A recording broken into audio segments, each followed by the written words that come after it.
Welcome back. This is Lesson 5 for How to Compose Music 101, brought to you by artofcomposing.com.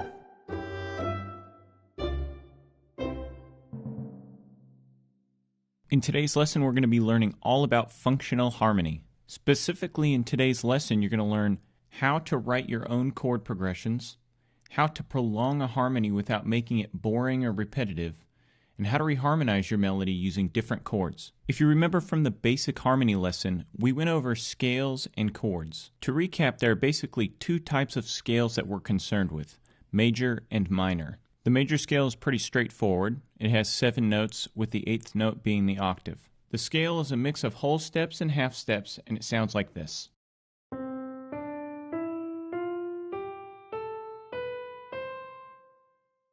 The minor scale is a little more complicated.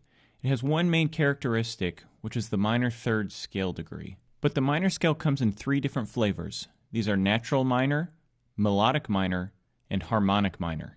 A quick history on scales. Originally, we used to have things called modes instead of scales. Each mode was a series of 7 notes, just like today's major and minor scales. These modes were classified by the note that they started on. The Ionian mode started on the note C, and that's where we get the major scale. The Aeolian mode started on the note A, and that's where we get the natural minor scale. But there was something lacking with the natural minor scale. Because the 7th note was a whole step away from the octave, it didn't have the necessary pull required in its dominant chords.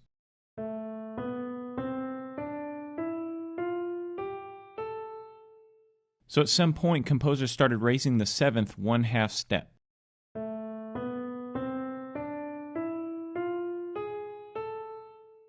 Now this was great for harmony, but it led to a problem in the melody. The interval between the 6th and the 7th scale degrees became a minor third, which is not good for conjunct or stepwise melodic motion. So they raised the 6th as well. This led to the melodic minor scale.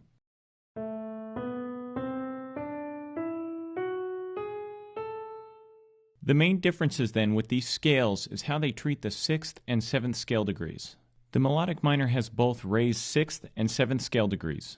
The natural minor has a flat 6th and flat 7th scale degree.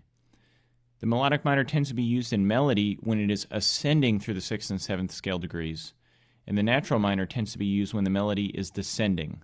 Listen to these examples.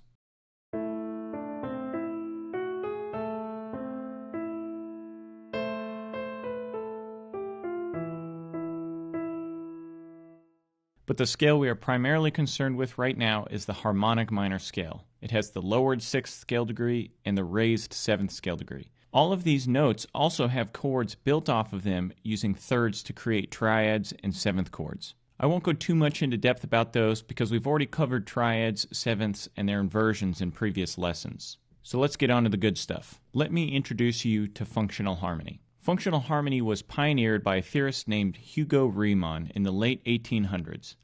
Basically, he wanted to be able to classify why chords work the way they did. What he did was identify that certain chords tend to lead to certain other chords. He called these tendencies functions and labeled 3 main functions. These functions are tonic, dominant, and subdominant, which I prefer to call predominant so as not to confuse it with the name of the 4th scale degree. The reason is these functions actually encompass more than just 3 different chords. So it's important that you don't necessarily connect the name of the function only with one chord. The first function is tonic. Tonic function is what we have been referring to as the home key. It's the point in harmony that all the other harmonies want to go. Tonic is normally represented by the 1 chord, also called the tonic chord, but it can also be represented by the 6th chord. This case is most evident with the deceptive cadence.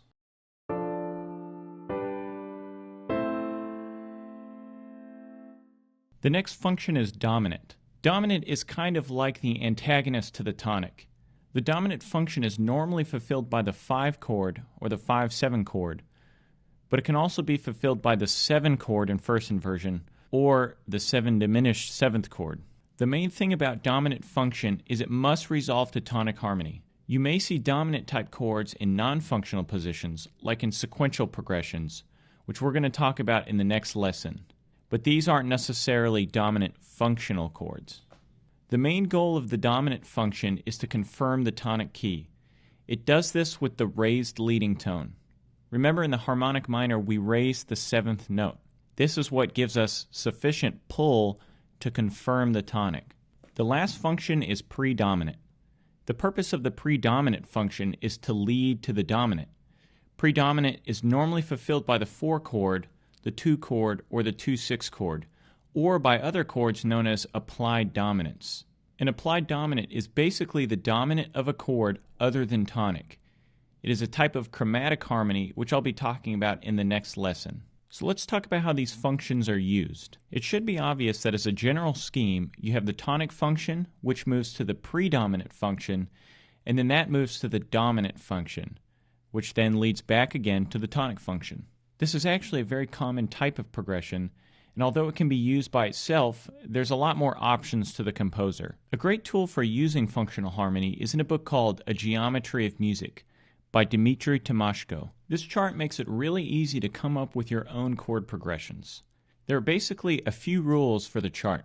You can always move rightward from one chord to another by any amount. Chords can move leftwards only along the arrows. When 1 moves to 6 and back to 1, it's normally a 1/6 chord. The 7 chord in first inversion also usually moves back to 1, either as a neighbor chord or as a dominant function chord. Listen to a few examples from the chart.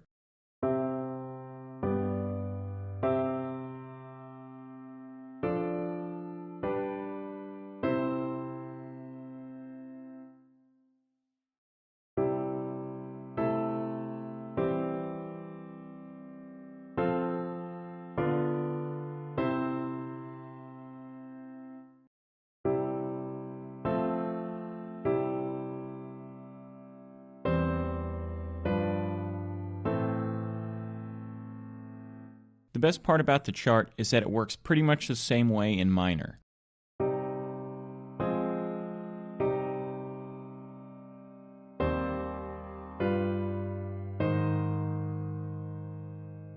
Let's look at how we would use this in the context of a sentence. We know there are certain parts of the sentence that accomplish specific tasks. First, there's the basic idea. The main purpose of the basic idea is to establish tonic. So with that, we know we probably want to start with a tonic chord. Next, we have a repetition of the basic idea.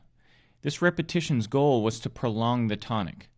The purpose of prolongation is to extend what we recognize as the harmony without literally having the harmony played continuously. Listen to this example.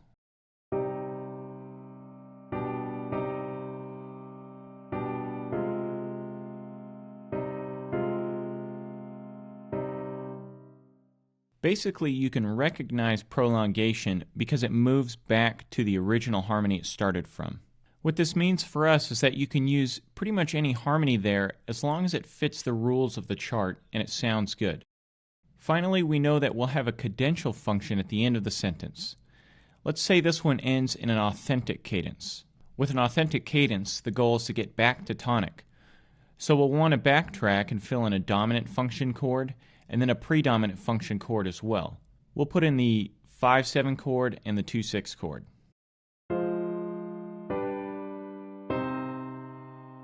But any of these functional chords can be replaced with similar functional chords. For instance, we could replace the 5/7 with a 7 chord in first inversion. It will sound like this.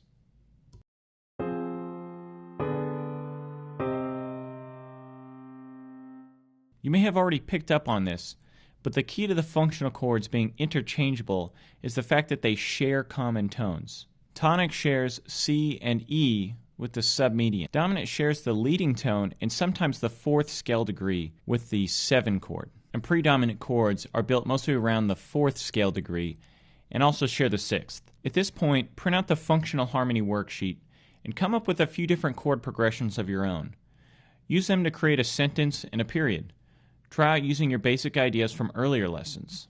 In the next lesson, we're going to look at modal mixture, or mixing major and minor chords, and we'll also learn about the different types of chord progressions. I'm really excited about the next couple of lessons, so stay tuned. As usual, if you found this lesson through a friend or you found it on YouTube and you want to have access to the rest of the course, go to artofcomposing.com and sign up for the newsletter.